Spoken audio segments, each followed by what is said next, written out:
Hello friends, എല്ലാവർക്കും നമസ്കാരം. നിങ്ങളേവരും കാത്തിരിക്കുന്ന നയനിയുടെയും ആദർശിന്റെയും നാളത്തെ വിശേഷത്തിലേക്ക് എല്ലാ കൂട്ടുകാർക്കും സ്വാഗതം. എല്ലാവർക്കും നല്ലൊരു ശുഭരാത്രിയൊക്കെ നേർന്നുകൊണ്ട് നമുക്ക് നാളത്തെ വിശേഷത്തിലേക്ക് കടക്കാം. അതിനു മുമ്പായിട്ട് ആരെങ്കിലും നമ്മുടെ ചാനൽ ആദ്യമായിട്ട് കാണുന്നുണ്ടെങ്കിൽ ഒന്ന് സബ്സ്ക്രൈബ് ചെയ്തു വെച്ചോളൂ കേട്ടോ. അതിനോടൊപ്പം മാക്സിമം എല്ലാവരും നമ്മുടെ വീഡിയോ ഇഷ്ടപ്പെടുകയാണെങ്കിൽ തീർച്ചയായിട്ടും ഒരു ലൈക്ക് അടിച്ചിട്ട് കാണാൻ വേണ്ടി ശ്രമിക്കണേ. അപ്പൊ ഏതായാലും വിശേഷത്തിലേക്ക് തന്നെ കടക്കാം. അങ്ങനെ നമ്മുടെ അഭി വലിയൊരു സംഭവം തന്നെയാണ് ചെയ്തു വെച്ചിരിക്കുന്നത്. അഭിക്ക് തന്നെയാണ് അത് വിനയാകുന്നതെന്ന് നമ്മുടെ അഭിയോ ജലജയോ ഒന്നും മനസ്സിലാക്കുന്നില്ല. നമ്മുടെ അഭി അങ്ങനെ കള്ളത്തരമൊക്കെ പറഞ്ഞ് ദേവയാനിയെയും കൂട്ടി ആ പെൺകുട്ടീനെ കാണാൻ വേണ്ടി പോയിരിക്കുകയാണ്. ദേവയാനി സത്യങ്ങൾ അറിഞ്ഞെന്നോ ദേവയാനിക്ക് കരള് കൊടുത്തത് നയനയാണെന്നോ ഒന്നും അറിയില്ലാത്ത നമ്മുടെ അഭിയും ജലജയും കൂടി എന്താ പറയാ, തന്നെ കുഴി വെട്ടുക എന്ന് വേണമെങ്കിൽ പറയാം. ആ കുഴിക്കകത്ത് ഇവര് തന്നെയാണ് വീഴുന്നത്. ഏതായാലും ഇതൊക്കെ കഴിഞ്ഞിട്ട് നമ്മൾ ലാസ്റ്റ് സീനായിട്ട് കണ്ടത് വേറെ ഒന്നുമല്ല, നമ്മുടെ നയന ഇങ്ങനെ സംശയത്തോടു കൂടി നിൽക്കുകയാണ്. നയന മാത്രമല്ല, ജയനും അജയനും ഒക്കെ ഉണ്ട്. ആരായിരിക്കും ആ ഒരു കാര്യം ചെയ്തിരിക്കുന്നത്? ഇനി കബളിപ്പിക്കുന്നതാണെങ്കിൽ തീർച്ചയായിട്ടും ഒത്തിരി പൈസ മുക്കും എന്നറിയാം.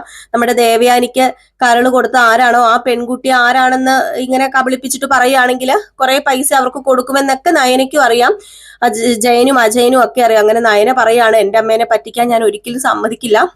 അങ്ങനെ അമ്മ പറ്റിക്കപ്പെടുകയാണെങ്കിൽ തന്നെ നമുക്ക് കേസുമായിട്ട് മുന്നോട്ടേക്ക് പോകണം അച്ഛാ എന്നിങ്ങനെ നയന പറയുമ്പോഴത്തേക്കും ജയൻ പറയുന്നുണ്ട്, ഒരിക്കലും എൻ്റെ മകളാണ് കരള്, എൻ്റെ മരുമകളാണ് കരള് കൊടുത്തത്.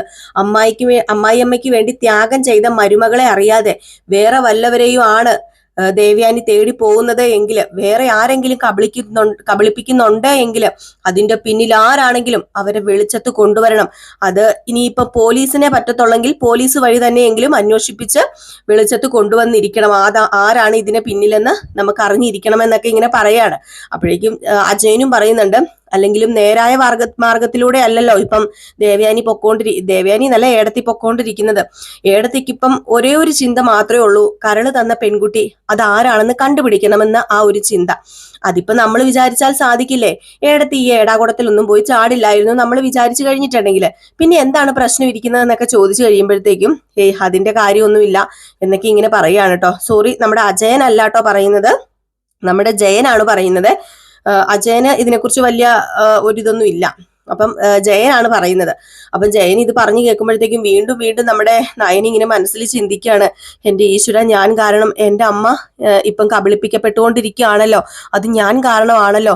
ഇത് ലാസ്റ്റ് എന്നോട് ദേഷ്യം ഉണ്ടാക്കുന്ന രീതിയായി പോകുമോ? ലാസ്റ്റ് ഞാൻ തന്നെ എൻ്റെ അമ്മേനെ പറ്റിച്ചു എന്നും പറഞ്ഞ് അമ്മ വീണ്ടും എന്നെ വെറുക്കുവോ എന്നുള്ള ആ ഒരു ചിന്തയും കൂടെ നയനയുടെ മനസ്സിലേക്ക് കയറി വരികയാണ്. കാരണം നയനയോട് ആവർത്തിച്ച് ചോദിച്ചായിരുന്നുവല്ലോ, നിനക്കറിയാമോ ആരാണ് ആ പെൺകുട്ടിയെന്ന്. അപ്പൊ നയനയും കള്ളമാണല്ലോ പറയുന്നത്. അപ്പൊ അതുകൊണ്ട് തന്നെ നയനോട് ദേഷ്യം കൂടുകയേ ഉള്ളൂ എന്ന് നയന ഇങ്ങനെ സ്വയം വിചാരിക്കുകയാണ്. ഏതായാലും ഇതേ സമയമാണെങ്കിൽ നമ്മുടെ അനാമികയും ജലജയും ജാനകിയും സംസാരിക്കുന്ന കാണിക്കുന്നുണ്ട്. അങ്ങനെ അനാമിക പറയുന്നുണ്ട്, അല്ല വല്യമ്മ തിരക്കി പോയിരിക്കുന്ന പെൺകുട്ടി തന്നെയാണോ യഥാർത്ഥ പെൺകുട്ടി എന്ന് ആർക്കെങ്കിലും ഉറപ്പുണ്ടോ എന്നിങ്ങനെ ചോദിക്കുകയാണ് കേട്ടോ.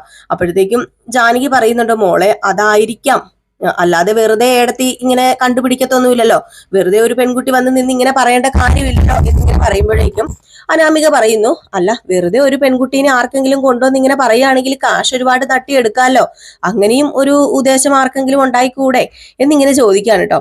അപ്പോഴത്തേക്ക് നമ്മുടെ ജലജയാണെങ്കിൽ, എൻ്റെ ദൈവമേ, ഇവളൊരു മുഴുകള്ളി തന്നെയാ, അതുകൊണ്ടാണ് ഇവക്ക് പെട്ടെന്ന് കള്ളത്തരം കണ്ടുപിടിക്കാനുള്ള കഴിവുള്ളത്, ഇവളും ഒരു കള്ളി തന്നെയാ, അതുകൊണ്ട് തന്നെ ഇവൾ ഇങ്ങനെയൊക്കെ ചിന്തിക്കുന്നതെന്ന് പറയാം. അപ്പൊ നമ്മുടെ ജലജ പറയുന്നുണ്ട്, മോളെ നീ വിചാരിക്കുന്ന പോലെയൊന്നും അല്ല, ആ പെൺകുട്ടി തന്നെ ആയിരിക്കും കരള് കൊടുത്തിട്ടുണ്ടായിരിക്കുക, അല്ലാതെ വെറുതെ ഇങ്ങനെ എടുത്ത് ചാടിയൊക്കെ ചെല്ലുവോ? ഏടത്തി ഹോസ്പിറ്റലിലെ രേഖയൊക്കെ പരിശോധിച്ചിട്ടൊക്കെ തന്നെ ആയിരിക്കും ആ പെൺകുട്ടീനെ കാണാൻ പോയിട്ടുണ്ടായിരിക്കുക എന്ന് പറയാം. അപ്പൊ നമ്മുടെ അനാമിക മനസ്സിൽ വിചാരിക്കുക, അച്ഛനും അമ്മയും പറഞ്ഞ പോലെ ഏതെങ്കിലും ഒരു പെൺകുട്ടീനെ ചൂണ്ടിക്കാണിച്ചാൽ മതിയായിരുന്നു ഞാൻ, എങ്കിൽ എനിക്ക് ആ 50 ലക്ഷം രൂപ കിട്ടില്ലായിരുന്നോ എന്നും പറഞ്ഞ് നേരെ വിളിക്കുകയാണ് വേണുവിനെയും രേവതിനെയും. അങ്ങനെ വേണുവിനോട് രേവതിയോടും കാര്യം പറയുകയാണ് കേട്ടോ. ആരാ പറയുന്നത്? നമ്മുടെ അനാമിക. അപ്പൊ അനാമിക വിളിച്ചതും ഫോൺ എടുത്തിട്ട് എന്താ മോളെ എന്ന് ചോദിച്ചപ്പോഴത്തേക്കും, അത് പിന്നെ ആ കരള് കൊടുത്ത പെൺകുട്ടി ആരാണെന്ന് കണ്ടുപിടിച്ചിട്ടുണ്ട്, വല്യമ്മ അങ്ങോട്ടേക്കാ ഇന്ന് പോയിരിക്കുന്നതെന്ന് പറഞ്ഞു. അപ്പം പറഞ്ഞു, ആരാ കരള് കൊടുത്തത്? അതെങ്ങനെ കണ്ടുപിടിച്ചു? അതെങ്ങനെയാണെന്നൊന്നും അറിയില്ല, ഏതായാലും ഇവിടുന്ന് ആ പെൺകുട്ടീനെ കാണാനായിട്ട് പോയിട്ടുണ്ട്, ബാക്കി ഡീറ്റെയിൽസ് ഒന്നും അറിയില്ല, ആ പെൺകുട്ടീനെ കണ്ടുപിടിച്ചു എന്ന് തന്നെയാണ് ഇവിടെ എല്ലാവരും പറയുന്നത്. അപ്പൊ പിന്നെ കണ്ടുപിടിച്ചെന്നാ എനിക്ക് തോന്നുന്നത്. പക്ഷെ ഇവിടെ വേറൊരു നാട്ടിലൊരു ചർച്ചയുണ്ട്, ആരൊക്കെയോ കബളിപ്പിക്കാൻ വേണ്ടി അമ്മായിനെ എന്നല്ല, സോറി, വല്യമ്മേനെ കൊണ്ടുപോയതാണെന്നൊക്കെ ഒരു വർത്താനം ഉണ്ടെന്ന് പറഞ്ഞപ്പോഴത്തേക്കും വേണു പറഞ്ഞു, ഇത് ഞാൻ മോളോട് നേരത്തെ പറഞ്ഞല്ലേ, ഇത് നമുക്ക് നേരത്തെ ചെയ്യായിരുന്നുവല്ലോ. അങ്ങനെ ആരെങ്കിലും ചൂണ്ടിക്കാണിക്കുമായിരുന്നുവെങ്കിൽ ഇപ്പൊ ആ പൈസ നമ്മുടെ കയ്യിൽ ഇരിക്കൂലായിരുന്നോ? അപ്പൊ നിങ്ങൾക്കൊന്നും അതിന് പറ്റില്ലല്ലോ എന്ന് പറയപ്പോ പിന്നെ അച്ഛൻ ചെയ്യുന്ന എല്ലാം പൊട്ടത്തരങ്ങളോ അബദ്ധങ്ങളോ.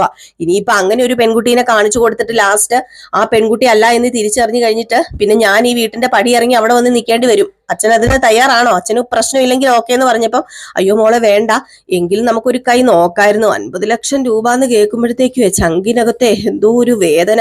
അത് വെറുതെ പോവുമല്ലേ? ആ തള്ളച്ചിയുടെ കയ്യിൽ കോടികളുടെ പൈസ ഉണ്ടല്ലോ, മോൾ എങ്ങനെയെങ്കിലും ഒക്കെ ഒന്ന് അടിച്ചു മാറ്റാൻ നോക്കെന്നൊക്കെ പറയാണ്.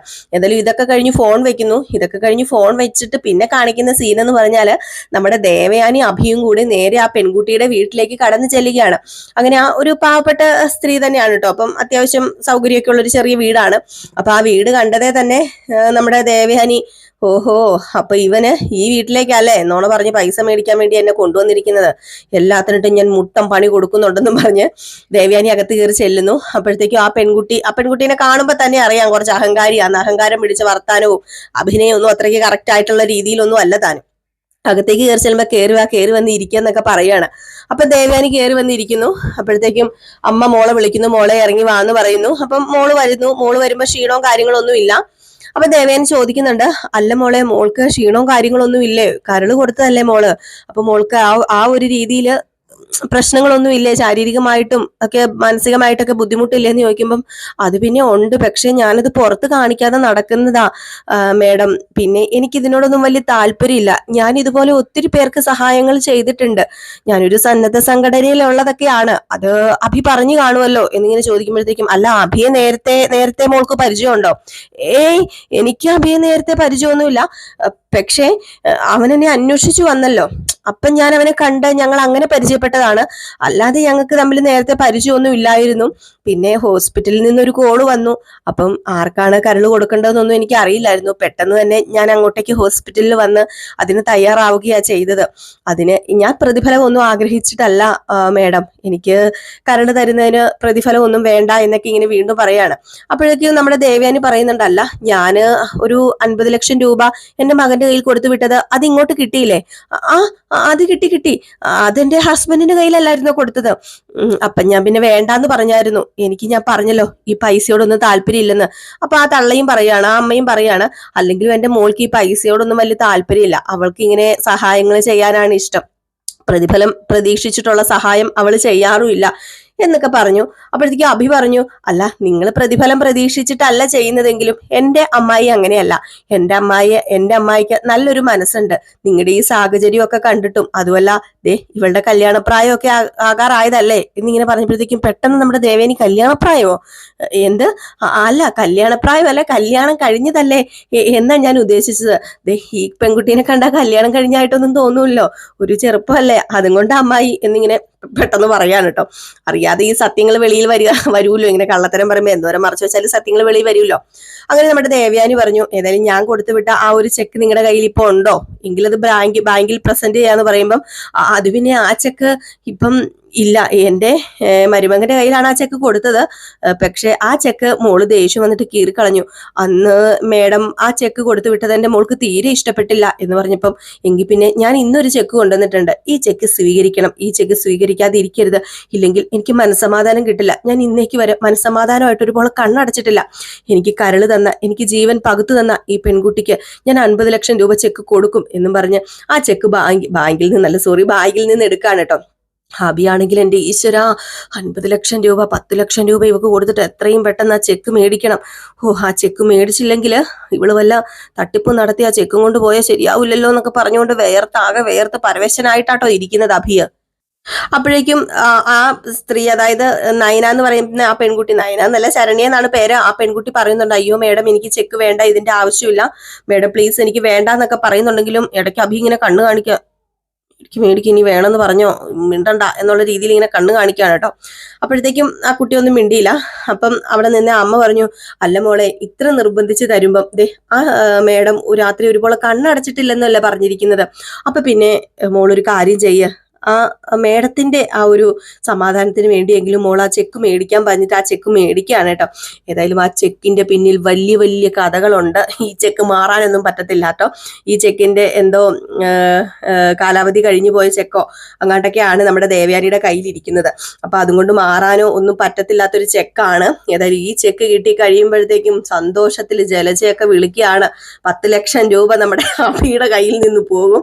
അഭിയുടെ കയ്യിൽ നിന്ന് 10 ലക്ഷം രൂപ പോയിട്ട് ആ 50 ലക്ഷം രൂപ മാറാൻ ചെല്ലുമ്പോഴത്തേക്കുമാണ് അതിന്റെ കാലാവധി കഴിഞ്ഞു എന്ന് നമ്മുടെ അഭി ജലജയും മനസ്സിലാക്കാൻ പോകുന്നത്. ഏതായാലും കയ്യിലിരിക്കുന്ന പൈസ കൊടുത്ത് കുരങ്ങിന് മേടിച്ച അവസ്ഥയായി പോകട്ടോ. ഏതായാലും നമുക്ക് കാത്തിരുന്ന് തന്നെ കാണാം.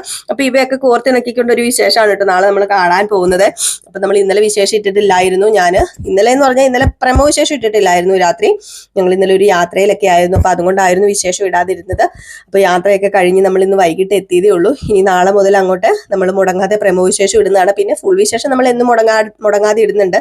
യാത്രയിലാണെങ്കിൽ പോലും ഞാൻ ഇന്ന് രാവിലെ പ്രമോ വിശേഷം ഇട്ടിരുന്നു. പ്രമോ വിശേഷം അല്ല, സോറി, ഫുൾ വിശേഷം ഇട്ടിരുന്നു. അപ്പൊ നിങ്ങളുടെ സ്നേഹത്തിനും സപ്പോർട്ടിനും ഒക്കെ ഒരുപാട് നന്ദിയുണ്ട് കേട്ടോ. വീണ്ടും നിങ്ങളുടെ സ്നേഹവും സപ്പോർട്ടും ഒക്കെ പ്രതീക്ഷിച്ചുകൊണ്ട് നിർത്തുന്നു. നെക്സ്റ്റ് വീഡിയോ ആയിട്ട് വരുന്നവരെ എല്ലാവർക്കും ടാറ്റാ, ബൈ ബൈ.